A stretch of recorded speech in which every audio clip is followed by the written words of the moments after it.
Don't you dare! You're not going to try to steal your sister's credit, my mom yelled, her voice echoing through the living room. I sat there stunned, my face burning of rage. It was Christmas Eve at my parents' house. Just me, my sister Olivia, who was out getting candy, our parents, and my cousin Nina. The tree was lit up, the scent of pine and cinnamon filled the room, and yet all I could feel was the weight of their judgment crushing me. My name is Sophie, I'm 28 years old, and for as long as I can remember, I've been the afterthought in my own family. My sister Olivia, the golden child, could walk on water as far as my parents were concerned.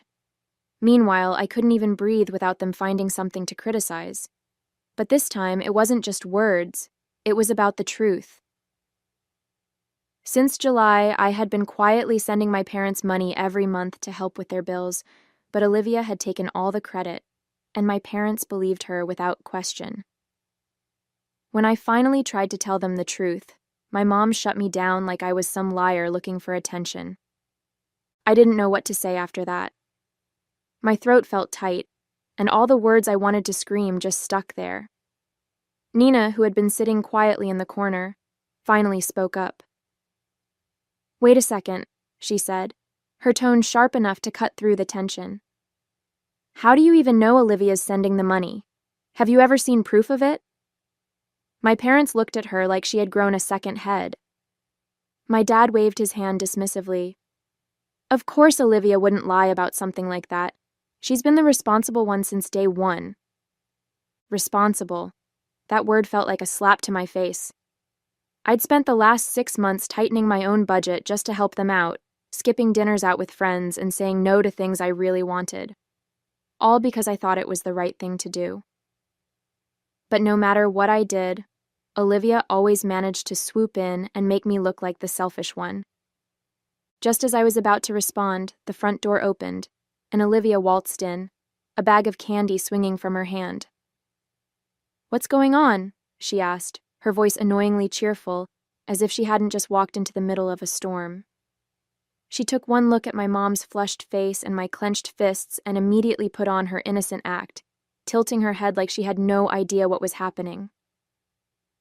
"You need to explain to your sister," my mom said, pointing a shaky finger at me. "She's trying to claim she's been helping us financially when we all know it's been you." Olivia froze for a moment, her eyes darting to me, then to Nina, before putting on her most saccharine smile. "Oh, Mom," she said with a laugh, setting the candy on the counter. "I'm sure Sophie just misunderstood." She turned to me, her expression dripping with fake concern. "You know I've been handling this for months now. I didn't want to burden you with it." I stared at her, absolutely floored by her audacity. "Misunderstood?" I said, my voice trembling. "I've been sending them money since July, every single month, and you knew that, Olivia. Don't you dare act like this was all a mix-up." Nina crossed her arms, glaring at Olivia. "Yeah, Olivia. Care to explain why you've been so quiet about it all this time?" Olivia's fake smile faltered for just a second, but she recovered quickly, brushing her hair behind her ear like nothing had happened. "I don't know what you're talking about," she said, her voice dripping with condescension. "I've been helping out because, unlike you, I actually care about Mom and Dad's well-being." That was it. I felt something snap inside me. "Are you serious right now?" I shot back, standing up so fast my chair scraped loudly against the floor. "You've been letting them believe a lie for months, Olivia. You knew I was the one sending the money, but you just sat there and let them think it was you. Why? So you could play the hero?" Nina stepped in before things got even more heated. "Hold on," she said, raising her hand like a referee. "There's an easy way to settle this. Did Olivia ever actually show you proof that she was sending the money? Bank statements, screenshots, anything?" My parents exchanged awkward glances, and my mom stammered, "Well, no, but we didn't think we needed to." Olivia said she was doing it. Olivia whipped around to face Nina, her smile now replaced with a glare. "You're out of place here, Nina," she snapped, her voice sharp and defensive. "This is a family matter, and frankly, You don't know the first thing about what's been going on. Nina didn't back down. Oh, I think I know enough, she shot back, her tone icy. I've watched you bask in the praise for something you didn't even do, Olivia. You've been feeding them lies, and you know it. Olivia let out a sarcastic laugh, shaking her head. You're unbelievable, she muttered, pulling out her phone. Fine, if you want proof, here.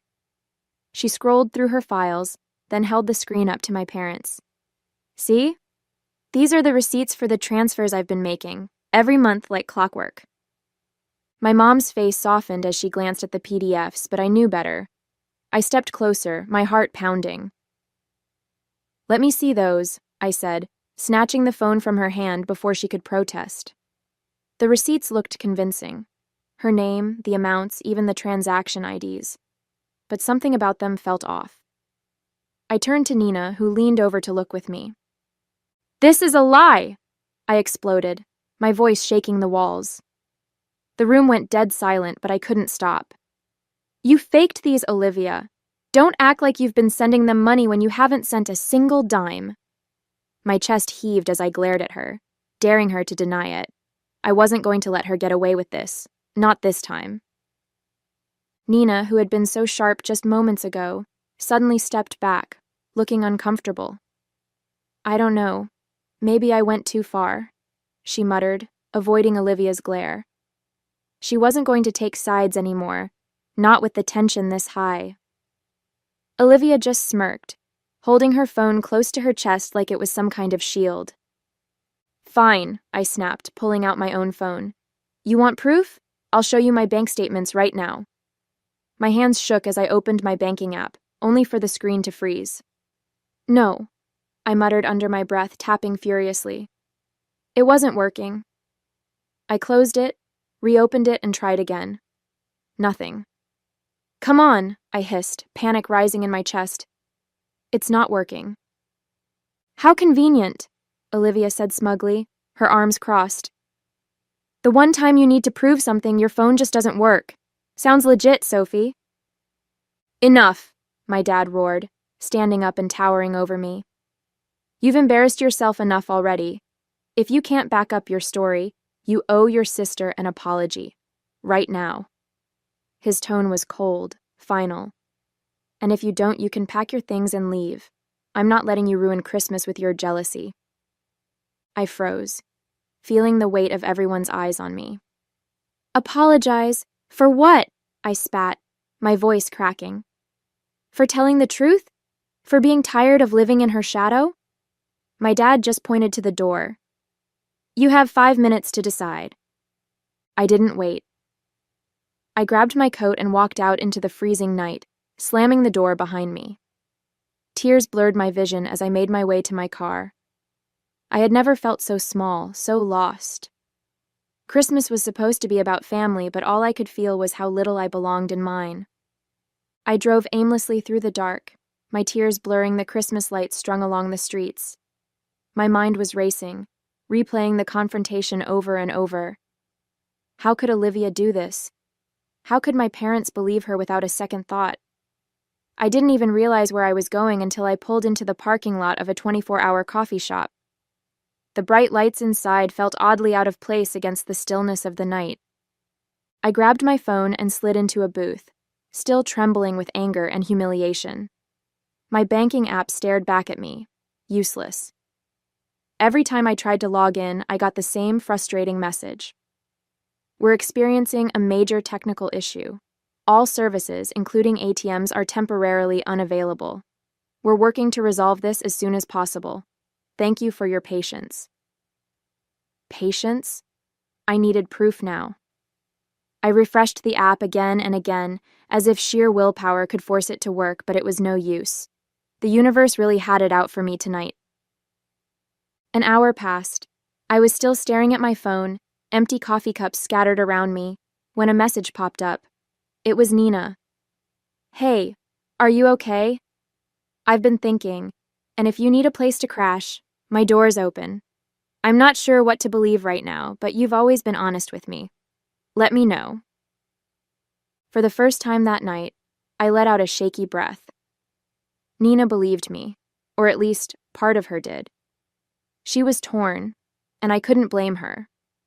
Olivia's so-called proof had been convincing enough, and with my app down, I had nothing but my word to fight back. Still, her message gave me a small glimmer of hope. At least someone wasn't completely against me. My parents lived in a small town, the kind where everyone knows everyone else's business. I'd only come back for the holidays, hoping for a quiet Christmas with family. Instead, I found myself driving through empty streets to Nina's house, clutching the steering wheel as if it could hold me together. When I pulled into her driveway, she was already at the door, wrapped in a blanket and holding a mug of tea. "Come in," she said softly, her expression a mix of worry and hesitation. I stepped inside, and she didn't press me to talk right away. She just handed me a mug and led me to the couch, where I finally let out the breath I'd been holding since I walked out of my parents' house. "I'm not lying, Nina," I said after a few minutes of silence. My voice cracked, but I forced myself to keep going. "I swear to you, I've been sending them money every month since July. Olivia knew, and she let them think it was her. Those receipts she showed? They're fake. I know they are." Nina nodded slowly, still unsure. "I believe you," she said hesitantly, "but you have to admit, it doesn't look great right now, especially with the app not working. It's like the perfect storm." "I know," I whispered, my frustration boiling over. "But tomorrow, if the bank system is back up, I'll show them the proof. I'm not stepping foot in that house for Christmas Day unless I can prove Olivia's been lying." Nina sat back, looking thoughtful. "Everyone's going to be there tomorrow," she said quietly. "Your parents, Olivia, the whole family. If you walk in with proof, there's no way she can weasel her way out of it." "Exactly," I said firmly. "I'm not going to let her keep making me the bad guy. Not anymore." Nina gave me a small, encouraging smile. "Well, you can stay here as long as you need to. And tomorrow, let's hope the bank system is back up." The next morning, I woke up feeling a sliver of hope, thinking maybe, just maybe, the universe had decided to cut me some slack. But as I reached for my phone and opened the bank app, my stomach dropped. The same message stared back at me. "We're still experiencing a major technical issue. Services remain unavailable. Thank you for your patience."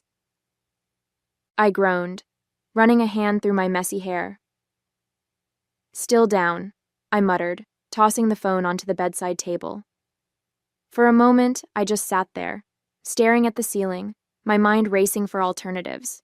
How was I supposed to prove anything without access to my account? Nina knocked softly on the door before peeking in. "Morning," she said, holding 2 mugs of coffee. Her face fell when she saw mine. "Still no luck?" I shook my head, taking the mug from her. "Nothing. I don't know what to do, Nina. I can't just walk in there with my word against Olivia's. They'll never believe me." She sat down beside me, tucking her legs under her. "There's got to be another way," she said, thinking out loud.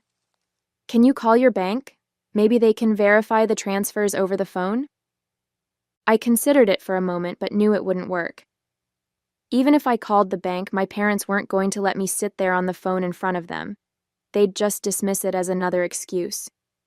Besides, it was Christmas Day and all the bank branches were closed. I tried calling their customer service line anyway, but all I got was an automated message. "We are experiencing high call volumes due to a technical issue. Please try again later." I hung up, frustration boiling over. Everyone must have been calling for the same reason, and now I was completely stuck. "I have to think of another way," I muttered, more to myself than to Nina. "I can't just show up empty-handed." Sitting at Nina's kitchen table, staring blankly at my coffee cup, I felt completely stuck. Every option seemed like a dead end. "There has to be a way," I mumbled, more to myself than to Nina, who was scrolling on her phone nearby. Something Olivia didn't think of when she faked those receipts. I picked up my phone for the 100th time, scrolling aimlessly through apps and emails, hoping for inspiration. That's when it hit me. The emails. Every time I made a transfer to my parents, I got an automatic confirmation email from the bank. Those wouldn't be tied to the app or the bank's current technical issues. I nearly dropped my phone as I scrambled to search my inbox. It didn't take long.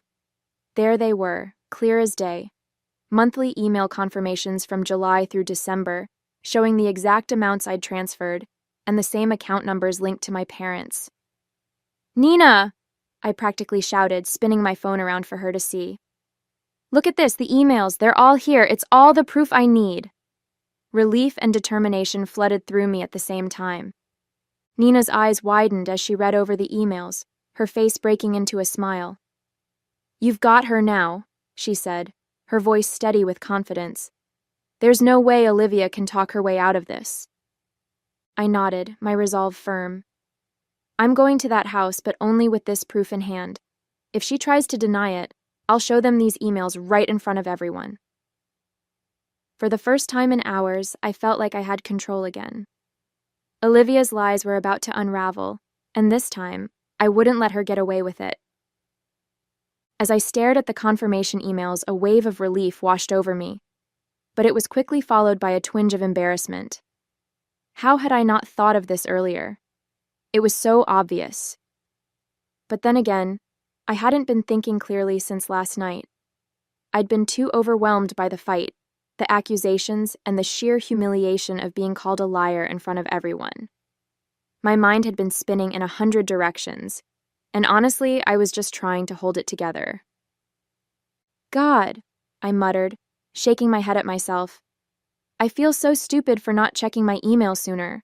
It's been sitting there this whole time." Nina reached over and squeezed my arm.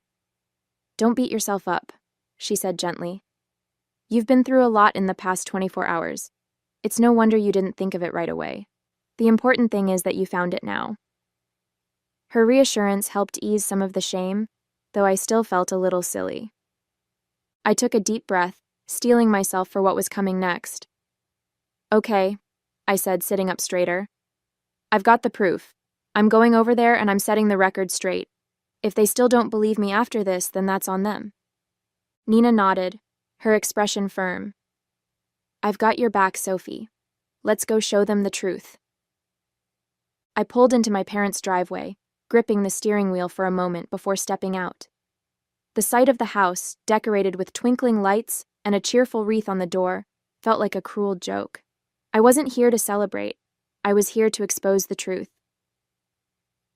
Nina gave me a small nod of encouragement before we both walked up to the door. My mom opened it, her face tight with disapproval. "So, you decided to come back," she said, her tone sharp enough to make me flinch. Behind her, Olivia was leaning casually against the wall, smirking. "Did you come to apologize, Sophie?" she asked, her voice dripping with mockery. My dad stood further back, arms crossed, looking like he'd rather slam the door in my face. "I just want to celebrate Christmas with the family," I said softly, forcing my voice to sound apologetic. "I don't want any more drama." My mom narrowed her eyes but stepped aside to let me in. Olivia let out a little snort as I passed her, whispering just loud enough for me to hear, "Took you long enough to come crawling back." I clenched my fist but kept my face neutral. Let her think I'd given up. Let them all think I was just here to grovel and move on. I played along, smiling faintly and staying out of the way as the house slowly filled with relatives. Cousins, aunts, uncles, they all greeted me warmly, none of them aware of the storm brewing beneath the surface. As we sat down for dinner, I felt my heart pounding in anticipation. I knew Olivia couldn't resist bringing up last night. It was only a matter of time before she used the moment to paint herself as the victim and me as the villain. All I had to do was wait and make sure my proof was ready. It didn't take long for Olivia to seize the spotlight. As we all sat around the table, passing dishes and exchanging polite conversation, she cleared her throat dramatically. "Well," she began, glancing at me with a smirk, "I think we all need to address the elephant in the room." The table went silent, all eyes turning toward her. She leaned back in her chair, feigning a look of concern. "You know, last night was really tough for me," she said, her voice trembling just enough to seem genuine. "I mean, I never thought Sophie could stoop so low as to accuse me of lying. It was honestly heartbreaking." My stomach twisted as whispers spread around the table. A few relatives were already glancing at me with disapproval, while others seemed too stunned to react. Olivia wasn't done. "I've always tried to be there for this family," she continued, laying it on thick. "Sending money every month to help Mom and Dad, never asking for recognition, and for her to turn around and call me a liar in front of everyone? It's beyond hurtful." Her performance was flawless, tears threatening to spill, voice shaking just enough to sound sincere. My parents nodded along, my mom looking particularly wounded. "You didn't deserve that, Olivia," she said, her voice firm. "We've always known you were the responsible one." The room filled with murmurs of agreement, and I felt the weight of their judgment pressing down on me. My cousins and aunts stared at me like I was the worst person in the world. I gripped my phone under the table, my pulse pounding in my ears. I had waited for this moment, but now that it was here, the pressure was suffocating. I took a deep breath, steadying my hands under the table as Olivia continued her act. When she finally paused, dabbing at her dry eyes with a napkin, I seized the moment. "That's enough," I said, my voice calm but firm. Every head turned to me, some with surprise, others with outright disdain. I stood, gripping my phone tightly. "You've had your chance to talk, Olivia. Now it's my turn." She scoffed, rolling her eyes. "Oh, here we go again." I ignored her and addressed the table instead. "I've been sending Mom and Dad money every month since July. I don't use fancy speeches, and I don't ask for recognition. But when Olivia stood there last night, claiming she was the one doing it, I couldn't stay quiet, and now I can prove it." I held up my phone, showing the email confirmations I'd found. "These are my receipts. They come directly from my bank. They show every transfer I made to Mom and Dad's account, along with the exact dates and amounts." Olivia leaned back, smirking. "Oh, please," she said, waving me off. "Anyone can fake an email these days. You really expect everyone to believe that? My receipts came straight from the app." "They're not fake," I shot back, my frustration boiling over. "And if you're so confident, let's check the dates. Mom, Dad, did you bother to check the transfer dates on Olivia's receipts last night? Because I'll bet they don't match mine." My parents exchanged uneasy glances. My dad shifted in his chair, scratching his chin. "We didn't check," he admitted. "We just assumed, and we don't use the bank app on our phones." "You just assumed she was telling the truth," I finished for him, my voice sharp. "You trusted her without a second thought, but now you have a chance to see for yourselves." I crossed my arms, daring Olivia to interrupt. "Let's go and check your ATM statements. They show the account numbers for every deposit. You don't need bank apps for that."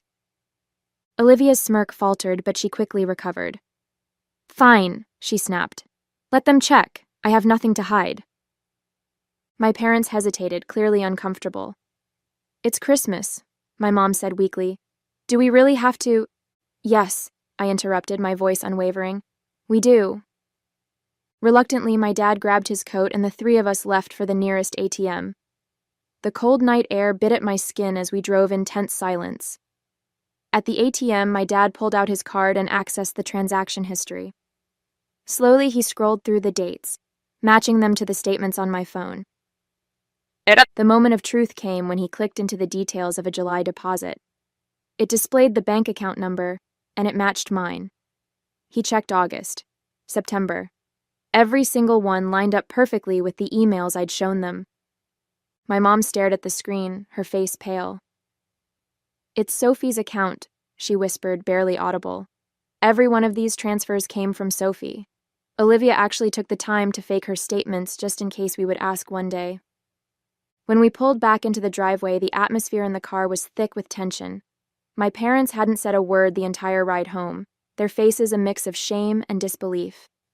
As we walked into the house, the murmurs of conversation in the living room came to an abrupt halt. All eyes turned toward us. the weight of the situation pressing down on everyone. And then, we saw Olivia. She was by the door, furiously throwing on her coat and clutching her purse. Her face was flushed, her confident smirk replaced by a panicked, guilty expression. "Olivia," my dad said firmly, stepping forward, "we checked the statements. Every transfer came from Sophie's account. You've been lying to us." The room erupted into hushed gasps. A few relatives exchanged awkward glances, clearly embarrassed to have believed her. One by one, they started gathering their things, mumbling hurried goodbyes as they shuffled toward the door. Olivia's facade finally cracked. She let out a bitter laugh, tears streaming down her face. "Fine," she snapped, spinning around to face us. "Yes, I lied, okay? Is that what you want to hear? I lied." She glared at me, her voice trembling with frustration. "You told me back in July that you didn't want a big deal made about sending them money, that you just wanted to help quietly. So I thought, what's the harm in letting them think it was me? They already see me as the responsible one anyway." Her words hit me like a punch to the gut. "I told you because I trusted you," I said, my voice shaking. "I thought maybe, for once, you'd support me. Instead, you used it to make yourself look good while I was left feeling invisible. Do you even realize how humiliating this has been for me?" Olivia's expression softened for a brief moment, but she quickly turned defensive again. "They were never going to believe you over me, Sophie," she said bitterly. I didn't think it would blow up like this." My mom stepped forward, her voice trembling. "Why, Olivia? Why would you do this? We would have been grateful to either of you for helping. There was no reason for this." Olivia didn't respond. She grabbed her keys and stormed out the door, slamming it behind her. The room was silent for a long moment, the weight of her actions sinking in. My parents turned to me, their faces filled with regret.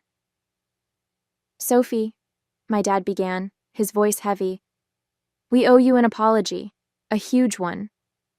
We should have listened to you, but we didn't. And we're sorry." My mom nodded, tears streaming down her face.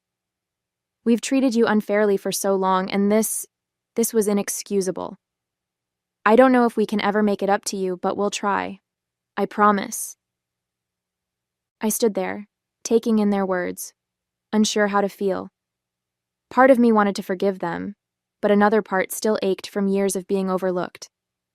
"I appreciate the apology," I said finally, my voice quiet. "But this doesn't erase everything. It's going to take time." They nodded solemnly, and for the first time, I felt like they truly understood. The night ended quietly after that, with the house emptied of guests and the three of us sitting in the lingering aftermath. It wasn't the Christmas I had hoped for, but at least for once the truth was out, and I wasn't the bad guy anymore.